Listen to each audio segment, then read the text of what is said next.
Hello everyone. तो जैसा कि हम पढ़ रहे हैं लेथ की टॉपिक, इस वीडियो में हम डिस्कस करने वाले हैं लेथ के जो कटिंग टूल्स होते हैं किस किस मटेरियल के बनाए जाते हैं और किस मटेरियल के कटिंग टूल का प्रयोग कहाँ पर करते हैं। बेसिकली एग्जाम में क्वेश्चन क्या पूछा जाता है कि मान लीजिए हाई कार्बन स्टील है या हाई स्पीड स्टील का है, तो ये कटिंग टूल कितने टेम्परेचर तक अपनी हार्डनेस को बनाए रख सकता है या इसकी कटिंग स्पीड इस कटिंग टूल के मटेरियल की अपेक्षा कितने गुना ज्यादा अधिक होती है। तो इसी से रिलेटेड हम लोग डिस्कस करने वाले हैं। चलिए स्टार्ट करते हैं वीडियो को। सबसे पहला कटिंग टूल जो मटेरियल है high carbon steel, short form में एचसी लिखा मिल सकता है। हाई कार्बन स्टील जैसा कि हमें पता है स्टील क्या होता है, कार्बन और आयरन का मिक्सचर है। तो स्टील में लगभग हाई कार्बन स्टील में कार्बन की परसेंटेज 0.6% से 1.5% तक की होती है। जो हाई कार्बन स्टील वाले कटिंग टूल होते हैं ये अपनी हार्डनेस को, मतलब जो इसके कटिंग टूल होते हैं इसकी कटिंग टूल की हार्डनेस 200 से लेकर के 250 डिग्री सेल्सियस तक बनाए रखते हैं।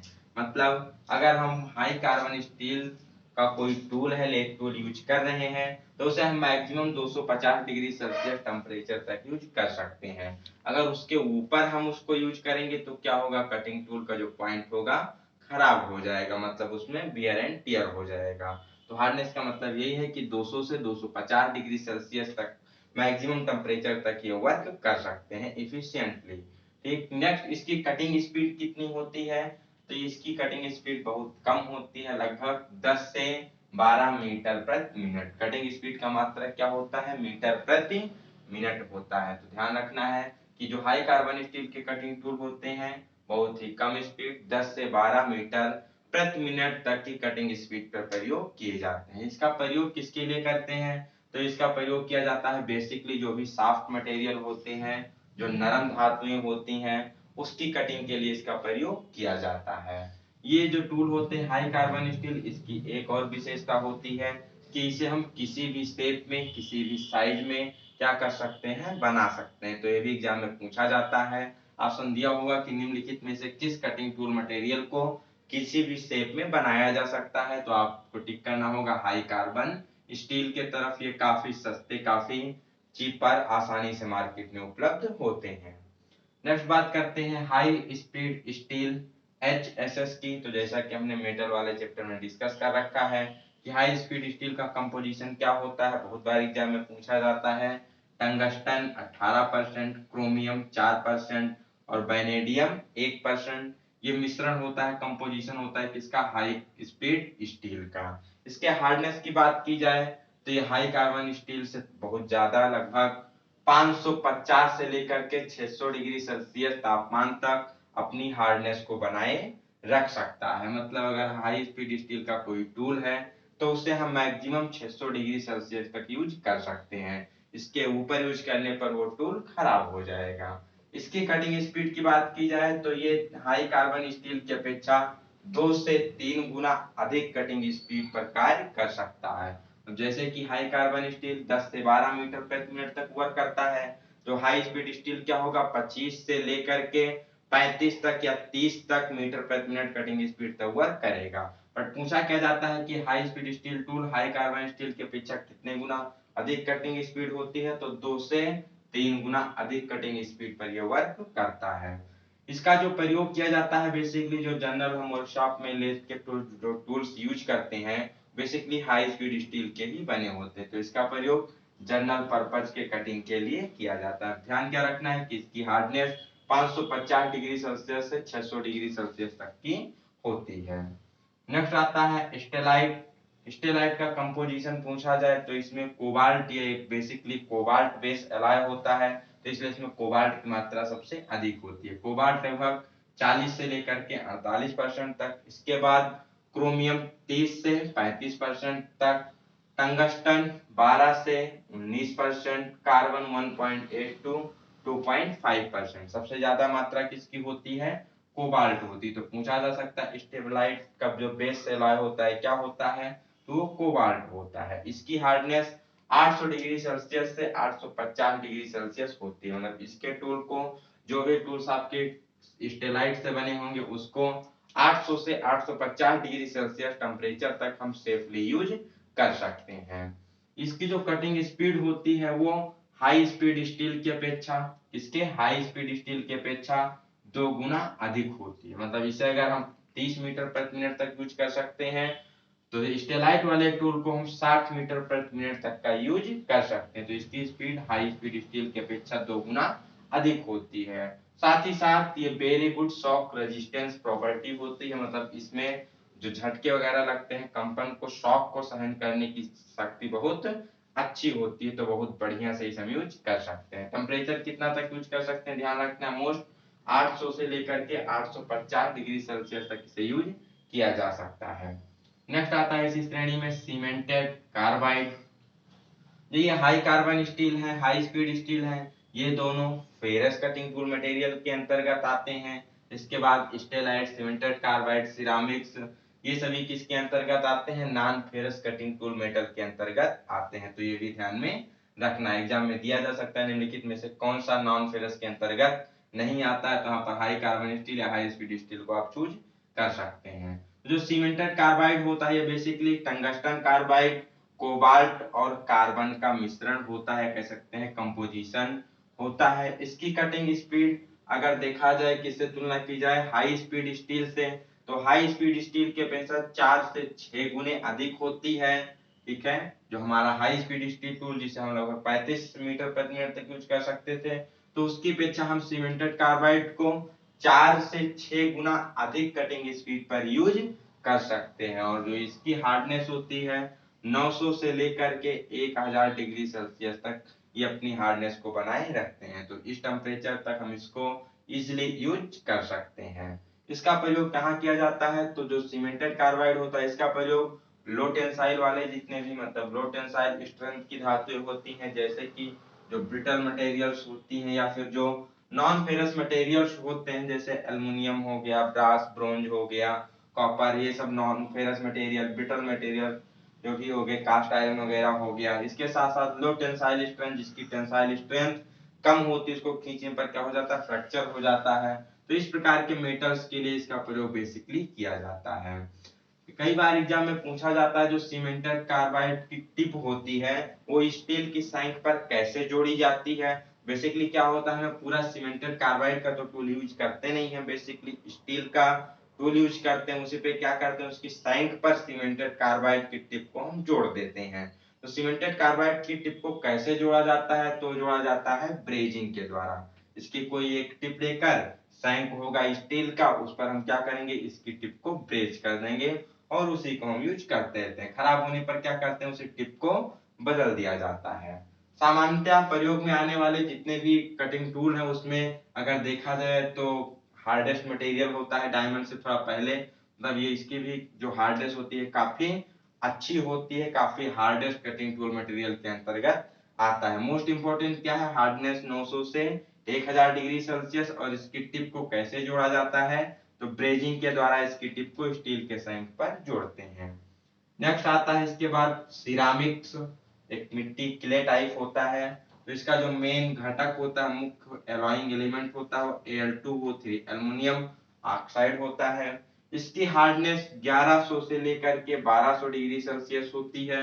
मींस सिरामिक के कटिंग टूल को हम 1100 से 1200 डिग्री सेल्सियस के टेम्परेचर तक आसानी से यूज कर सकते हैं। इसकी थर्मल कंडक्टिविटी हिंदी में कहा जाए तो इसकी ऊष्मीय चालकता बहुत कम होती है, मतलब ये अपने अंदर से ऊष्मा को पास नहीं होने देता, मतलब ये ऊष्मा का सुचालक उतना नहीं होता, बहुत ही कम थर्मल कंडक्टिव होता है। इसलिए इसे हम बिना कूलेंट के भी क्या कर सकते हैं, यूज कर सकते हैं। इन सब कटिंग टूल को यूज करते समय आपको कूलेंट की, शीतलक की आवश्यकता होती है। बट सिरामिक को टूल को यूज करते समय आप बिना शीतलक द्रव के भी इसे यूज कर सकते हैं। क्यों, क्योंकि इसकी थर्मल कंडक्टिविटी बहुत लो होती है, उसमें चालकता बहुत कम होती है। इसके कटिंग स्पीड की बात की जाए तो ये इसकी कटिंग स्पीड सीमेंटेड कार्बाइड की अपेक्षा 4 गुनी अधिक होती है। मतलब जो सीमेंटेड कार्बाइड टूल होते हैं उसकी अपेक्षा इसकी कटिंग स्पीड 4 गुनी अधिक होती है। और यदि हाई स्पीड स्टील से तुलना किया जाए सिरामिक की,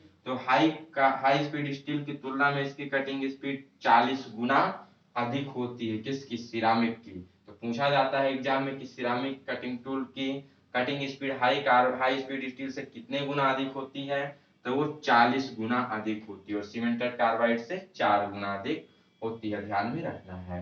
नेक्स्ट इसमें आता है डायमंड। डायमंड क्या है, अभी तक जो नॉन मटेरियल्स में आता है सबसे हार्डेस्ट कटिंग टूल मटेरियल की श्रेणी में रखा जाता है, इसे सबसे हार्डेस्ट होता है।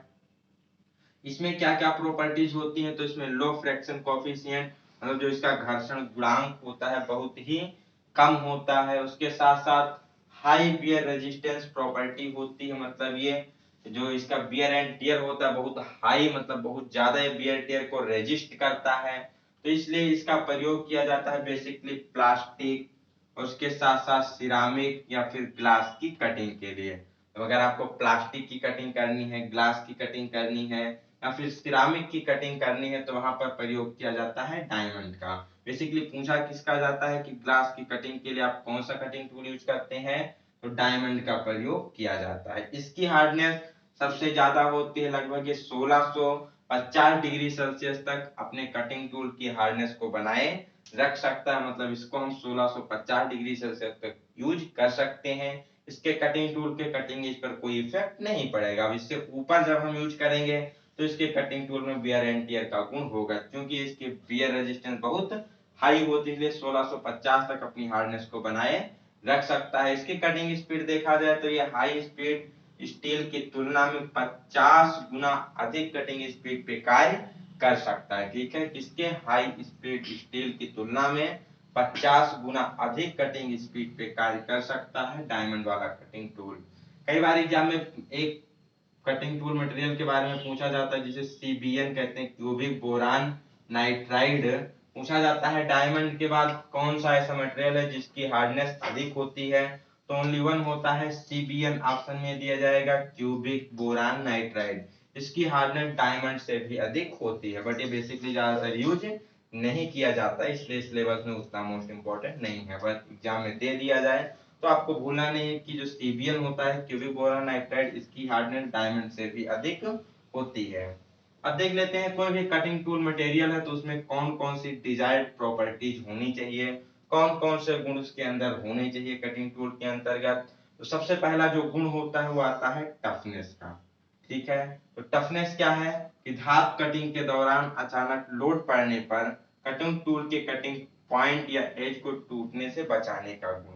मान लीजिए आप कटिंग टूल को यूज कर रहे हैं तो क्या होता है उसमें लोड लगते हैं, उसके कारण वाइब्रेशंस होती है, अचानक शॉक इंपैक्ट लोड भी लगता है, तो इस सबसे क्या करता है वो कटिंग टूल को टूटने से बचाता है। तो जो ये टूल का गुण होता है उसी को हम कहते हैं टफनेस, या दूसरे शब्दों में कह सकते हैं कि मतलब टूटने से पहले, फ्रैक्चर होने से पहले कोई भी कटिंग टूल है तो अपने अंदर कितनी एनर्जी को, कितने शॉक को एब्जॉर्ब कर सकता है, वही उसकी क्या है टफनेस है। मान लीजिए दो लोग आपस में क्या कर रहे हैं, लड़ाई कर रहे हैं, एक आदमी दूसरे को मार रहा है, तो जो दूसरा वाला व्यक्ति है घायल होने से पहले कितनी मार को झेल सकता है, वही उसकी क्या कहलाएगी, टफनेस कहलाएगी। नेक्स्ट इसमें कौन सी प्रॉपर्टी आती है, वो आती है कोल्ड हार्डनेस। तो जब भी हार्डनेस की तुलना की जाएगी कोल्ड हार्डनेस या रेड हार्डनेस, तो वहां पर रिक्रिस्टलाइजेशन टेम्परेचर की बात की जाती है जहां पर संरचना में परिवर्तन होता है। तो बेसिकली जो कोल्ड हार्डनेस क्या होता है, रिक्रिस्टलाइजेशन टेम्परेचर से नीचे मीन सामान्य ताप पर कोई धातु अपनी कटिंग क्षमता को बनाए रख सकता है, बनाए रहता है, तो हम कहते हैं कि उसमें कोल्ड हार्डनेस का गुण है। मीन्स रिक्रिस्टलाइजेशन टेम्परेचर से अगर कम तापमान है, उस पर कोई टूल आसानी से वर्क कर रहा है, तो उसकी कोल्ड हार्डनेस बहुत अच्छी होती है। नेक्स्ट आता है रेड हार्डनेस। रेड हार्डनेस मतलब रिक्रिस्टलाइजेशन टेम्परेचर से ऊपर अगर कोई कटिंग टूल अपनी कटिंग क्षमता को बराबर बनाए रखता है, कटिंग कार्य करता रहता है, तो कहते हैं कि उसकी रेड हार्डनेस बहुत अच्छी है। तो ऐसे कटिंग टूल जिसे हमें रिक्रिस्टलाइजेशन से कम टेम्परेचर पे यूज करना होता है उसकी कोल्ड हार्डनेस अच्छी होनी चाहिए, और जिसे रिक्रिस्टलाइजेशन टेम्परेचर से ऊपर तापमान पे यूज करना होता है उसकी रेड हार्डनेस काफी अच्छी होनी चाहिए। रिक्रिस्टलाइजेशन टेम्परेचर क्या होता है, ऐसा टेम्परेचर जिसपे जो मटेरियल होता है उसका जो क्रिस्टल स्ट्रक्चर होता है उसमें परिवर्तन आने लगता है। ठीक, तो लो पर है तो मतलब कोल्ड हार्डनेस का गुण है, रिक्रिस्टलाइजेशन से ऊपर है तो उसमें रेड हार्डनेस का गुण होना चाहिए। अगर ये प्रॉपर्टीज नहीं पाई जाएंगी, कोड हार्डनेस की प्रॉपर्टी नहीं है, तो नीचे टेम्परेचर पे कार्य करते हुए इसमें क्या होगा, ब्रिटलनेस का गुण आ जाएगा और कटिंग टूल का जो टूल पॉइंट होगा वो खराब हो जाएगा। और रेड हार्डनेस नहीं होने से क्या होगा, जैसे ही हम उसको ज्यादा गर्म करेंगे, ज्यादा गर्मी पर यूज करेंगे, उसमें ब्रिटलनेस का गुण आने लगता है। तो इसलिए उसमें रेड हार्डनेस का गुण होना चाहिए। अगर देखा जाए तो डायमंड में रेड हार्डनेस का गुण बहुत ही अच्छा होता है, क्योंकि ये 1650 डिग्री सेल्सियस तक कार्य करता है, तो इसकी रेड हार्डनेस बहुत ही अच्छी होती है। नेक्स्ट इसमें आता है टूल लाइफ। टूल लाइफ क्या है, तो बेसिकली ये एग्जाम में दे दिया जाता है, the time between two successive grinding, मतलब दो ग्राइंडिंग के बीच का जो समय होता है उसी को टूल लाइफ के नाम से जानते हैं। जैसे कि मान लीजिए हम कोई कटिंग टूल एक बार ग्राइंड किया, उसके बाद उसको हमने यूज करना चालू कर दिया। अब उसे हम कब तक यूज कर सकते हैं, जब तक कि वो अच्छे से कटिंग कर रहा है, अच्छे से सरफेस फिनिश आ रही है, उसमें जो अचानक लोड की वृद्धि नहीं हो रही है, टूल बढ़िया से कटिंग कर रहा है। और जब वो क्या करता है, बढ़िया से कटिंग करना बंद कर देता है, उसके जो सरफेस फिनिश होती है उतनी अच्छी नहीं आती है, तो हमें क्या करना पड़ता है, कटिंग टूल को फिर से ग्राइंड करना पड़ता है। तो इन दोनों ग्राइंडिंग के बीच का जो समय है, मतलब जितने समय तक कटिंग टूल ने कार्य किया, उसी को क्या कहेंगे, उसकी टूल लाइफ के रूप में जानते हैं। कभी कभी एग्जाम में पूछ लिया जाता है कि टूल लाइफ का फार्मूला क्या होता है, कौन कौन से कारक होते हैं जो टूल लाइफ को इफेक्ट डालते हैं। तो उसके लिए फार्मूला होता है B into T equal B into T की power N equal to C. यहाँ पर बी क्या है, ये कटिंग स्पीड है, जो भी मटेरियल है उसकी कटिंग स्पीड है। कटिंग स्पीड को जानते हैं मीटर प्रति मिनट में व्यक्त किया जाता है। और टी क्या है, टूल लाइफ है, जो भी टूल मटेरियल हम यूज कर रहे हैं उसकी लाइफ कितनी है, टूल लाइफ को मिनट में व्यक्त किया गया है, तो बी इंटू टी की पावर एन। अब यहाँ पर एन क्या है, एन एक एक्सपोनेंट है जो कि डिपेंड करता है टूल के मटेरियल पर, ठीक। और सी क्या है, एक कांस्टेंट है। एन की वैल्यू, अगर हम हाई स्पीड स्टील का टूल यूज कर रहे हैं तो एन की वैल्यू 0.1 से 0.2 के बीच में होती है। अगर हम कार्बाइड का टूल यूज कर रहे हैं, सीमेंटेड कार्बाइड, सिलिकॉन कार्बाइड, इन सब का, तो वहां पर एन की वैल्यू 0.20 से 0.25 के बीच में ली जाती है। यदि सिरामिक का टूल यूज किया जा रहा है तो वहां पर जो एन की वैल्यू है 0.4 से 0.55 के बीच में ली जाती है। इस प्रकार इसकी वैल्यू को लेकर के हम कटिंग स्पीड को रख करके निर्धारित कर सकते हैं कि कोई भी कटिंग टूल है तो कितने समय तक कार्य करेगा इफिशिएंटली। यदि हम कटिंग स्पीड को बढ़ाते हैं, अगर इसी रिलेशन से देखा जाए तो क्या है, बी इंटू टी, ये दोनों किस में है, मल्टीप्लाई में, इक्वल टू सी, एक कांस्टेंट है। एक तो कांस्टेंट तो निश्चित होता है, यहाँ पर अगर हम बी कटिंग स्पीड जितने ज्यादा रखेंगे, टूल लाइफ क्या होगी, उतने कम होगी। मतलब जितना ज्यादा कटिंग स्पीड पे आप उसको यूज करते हैं, धीरे धीरे उसकी टूल लाइफ कम होती जाती है। इसके साथ साथ डिपेंड करता है कि फीड कितना दिया जाता है, ज्यादा फीड देंगे, ज्यादा डेप्थ ऑफ कर देंगे, चिप की थिकनेस ज्यादा रिमूव करेंगे, तो वहां भी कटिंग टूल का जो लाइफ है धीरे धीरे कम होता जाता है।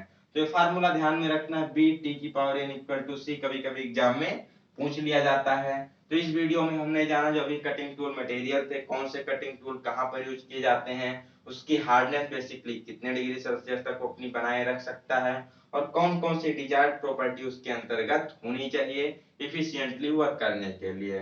नेक्स्ट वीडियो में हम जानेंगे कटिंग टूल के कुछ एंगल्स वगैरह के बारे में कि कौन कौन से एंगल्स होते हैं।